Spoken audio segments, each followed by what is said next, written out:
సిరివెన్నెల చిత్రంలో విధాత తలుపున ప్రభవించినది. ఈ గీతం గురించి చెప్పాలంటే సీతారామ శాస్త్రి గారు ఈ సిరివెన్నెల చిత్రంలో గీతాలన్నీ ఆయనే రాశారండి, రచించారు. అయితే తర్వాత ఇక ప్రేక్షకులకి వాళ్ళ మదిలో సిరివెన్నెల సీతారామ శాస్త్రిగా నిలిచిపోయింది ఆయన పేరు. అంటే ఆ పాట అలా వెన్నెల్లో సాగినట్టుగానే ఉంటుంది. ఆ పాటలన్నీ కూడా మనం చందమామ దగ్గర కూర్చుంటే ఎంత హాయిగా ఉంటుందో అంత స్వచ్ఛంగా. అందుకు తగ్గట్టు బాలుగారు, సుశీల గారు పాడిన పాటలు. ఈ పాటని అసలు ఎప్పటికీ మర్చిపోలేము. బాలుగారు లేని కొరత మనం తీర్చలేనిది, తీరలేనిది, తీరిపోనిది, తిరిగి రానిది. ఆ గళ యొక్క మాధుర్యం, ఆ స్పష్టత ఎంతో మధురమైనది. ఇప్పుడు మీ ముందు పాడబోతున్నానండి.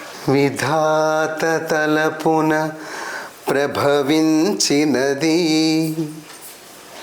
అనాది జీవన వేదం.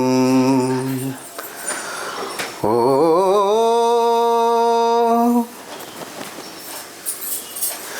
ఓ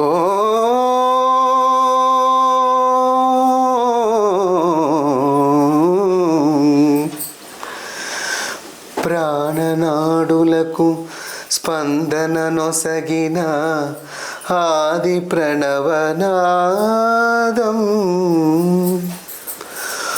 ఓ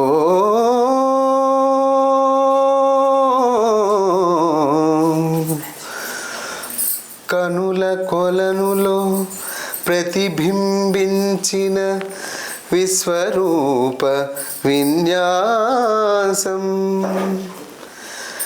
యదకనుమలలో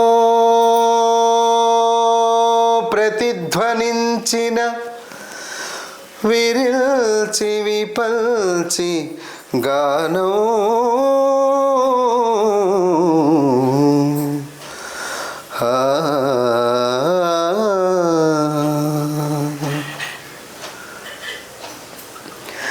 సరసస్వర సురఝరీ గమనము సామవేద సారమిది.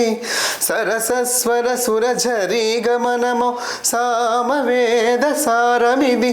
నే పాడిన జీవన గీతం. ఈ గీతం విరించినై విరచించి తిని ఈ కవనం.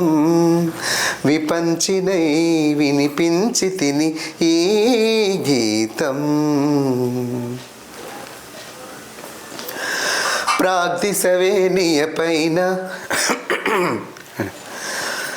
ప్రాగ్దిశవేణియ పైన దినకరమయూఖ తంత్రుల పైన జాగృత విహంగ సకులే వినీల గగనపు వేదిక పైన.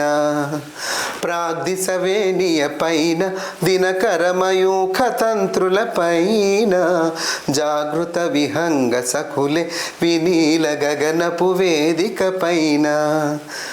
పలికిన కిలకిల స్వరముల జరగతి జగతికి శ్రీకారం కాగా. నేను మళ్ళీ పలికిన పాడతా. పలికిన కిలకిల స్వరముల స్వరజతి జగతికి శ్రీకారం కాగా.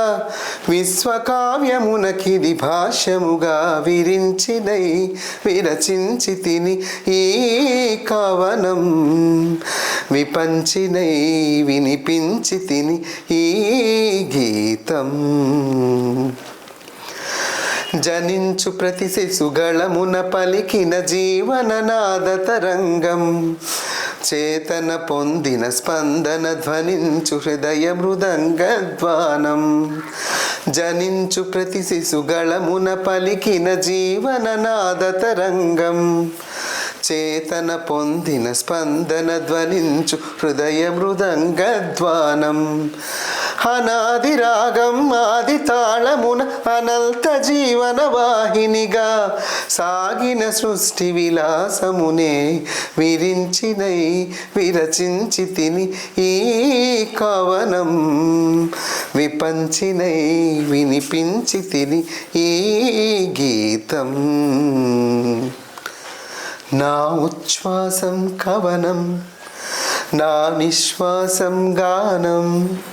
నా ఉచ్ఛ్వాసం కవనం, నా నిశ్వాసం గానం.